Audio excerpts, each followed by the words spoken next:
নির্বাচনী প্রচারণায় ব্যস্ত সময় পার করছেন প্রার্থীরা।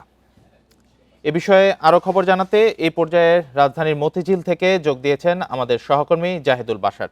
জাহিদুল বাশার, মতিঝিল অর্থাৎ ঢাকা ৮ আসনেতে এমনিতেই জমজমাট চলছে প্রচারণা, একটা আলাদা নির্বাচনী উত্তাপ ছড়াচ্ছে।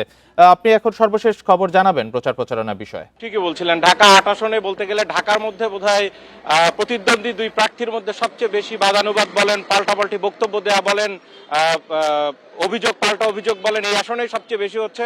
আমি এই মুহূর্তে কমলাপুর রেলওয়ে স্টেশন এলাকায় আছি। নাসিরউদ্দিন পাটোয়ারি, যে 11 দলীয় জোটের যে প্রার্থী, এনসিপির মুখ্য সমন্বয়ক, তিনি এই এলাকায় কিছুক্ষণ আগে জনসংযোগ করেছেন।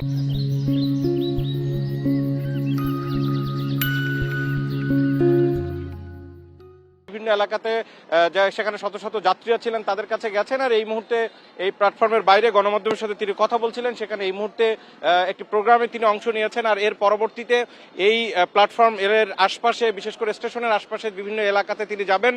এই এলাকাতে আমরা যেটি দেখেছি যে তিনি যখন ভোট চাইছিলেন, সেই এর আগেও যেই বক্তব্যগুলো তিনি দিয়েছেন, মূলত এখানে এই বিশেষ করে ঢাকা ৮-এর, যেহেতু এটি একটি বাণিজ্যিক এলাকা এবং এই এলাকায় কমলাপুর রেলওয়ে স্টেশন সহ বিভিন্ন এলাকা রয়েছে, তার বক্তব্য অনুযায়ী বিভিন্ন জায়গায় বিগত দিনগুলোতে তারা দেখেছেন যে এখানে যেই ধরনের চাঁদাবাজি, তিনি সেখানে বলেছেন যে গুন্ডামি, মাস্তানি, এগুলো যেভাবে বেড়ে উঠেছিল, সেই জায়গাটাতে তিনি সবচেয়ে বেশি নজর দিয়েছেন।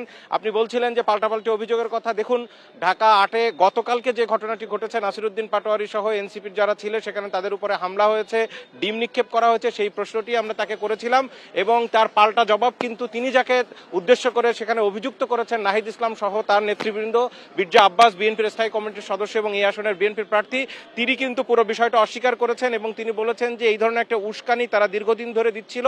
তো সেই প্রশ্নটি করায় নাসিরউদ্দিন পাটোয়ারি কিছুক্ষণ আগে বলেছেন যে উস্কানি যদি দেওয়ার হতো তাহলে আরো আগে থেকেই তারা দিতে পারতেন এবং সেখানে কোনো সিম্প্যাথি তারা চায় না, জনগণ এটি বিবেচনা করবে। আরেকটি বিষয় দেখুন, এখানে যেটা এর আগের খবরেও বলছিলাম যে ঢাকার ভিতরে অন্যতম আলোচিত একটি এই ঢাকা ৮ আসন, কারণ এখানে অনেকগুলো গুরুত্বপূর্ণ স্থাপনা রয়েছে।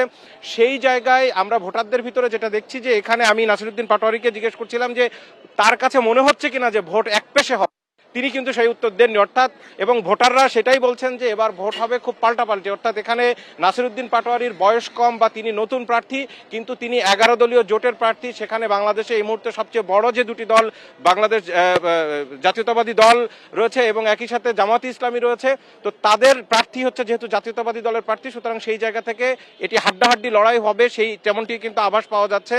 আর আরেকটি বিষয়, এখানে এই যে কমলাপুর রেলওয়ে স্টেশনের বিভিন্ন যারা এখানে এই কর্মকর্তারা রয়েছেন, কর্মচারীরা রয়েছেন, তাদের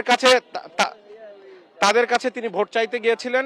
কিন্তু সেখানে আমরা যেটি দেখেছি যে ভোটারদের বক্তব্য একটি, তারা এই মুহূর্তে অনেক ভোটার রয়েছেন যারা এই মুহূর্তে হয়তো সিদ্ধান্ত নিচ্ছেন না, আরও যেহেতু 10-11 দিন বাকি রয়েছে ভোটের, অর্থাৎ প্রচারণার, সেই সময়টি তারা দেখতে চান এবং মোটামুটি সব ভোটাররা এবার খুবই সচেতন রাকিব, সেই বিষয়টি স্পষ্ট। একেবারে একজনের বলে দেওয়ার কারণে অন্যরা ভোট দিবেন, আমার মনে হচ্ছে মাঠের পরিস্থিতি সেই আগের মতো আর নেই। নির্বাচনী প্রচারণার খবর জানাচ্ছেন সহকর্মী জাহিদুল বাশার।